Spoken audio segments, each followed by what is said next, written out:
हे बघा मित्रांनो, तनिष्का आमची 9:15 झाले, झोपीला आली आहे.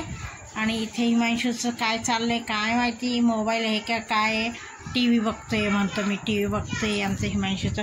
चला तर मित्रांनो, इथे माझा झाला स्वयंपाक. आता भात लावायचा, फक्त भात लावणार आहे मित्रांनो. आता मी काय केलं, हे कपडे आणले वाळलेले होते, म्हटलं आता हे कपड्यांची घडी घाला आणि भांडे घासायला बसा. आणि बघा आता मी प्रसादाला मोदक वगैरे केले आणि भात लावायचा.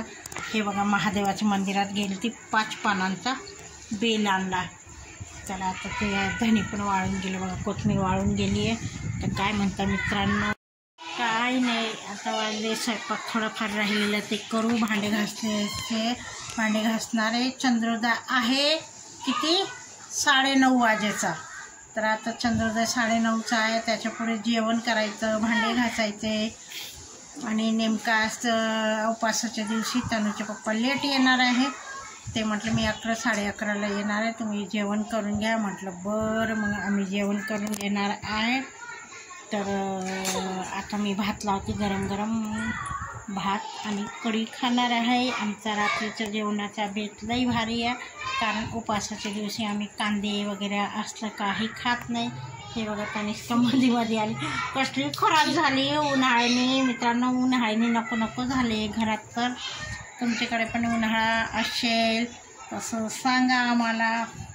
तर चला मित्रांनो, आता झाली आहे आरतीची तयारी. आता मी करते आहे आरती.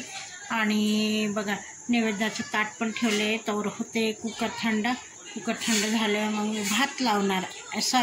नैवेद्याला भात भात आहे. आता साधंच ठेवले. इथे आहे मोदक, इथे कढी, चपाती, देवाला पाणी. आणि आता म्हटलं भात झाले की मग भात हे करते, भात वाढते कुकर थंड झाल्यावर.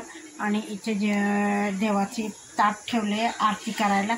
आता आरती करायची आणि मग त्याच्यावर नंतर जेवण करायचं. तर चला तर मित्रांनो.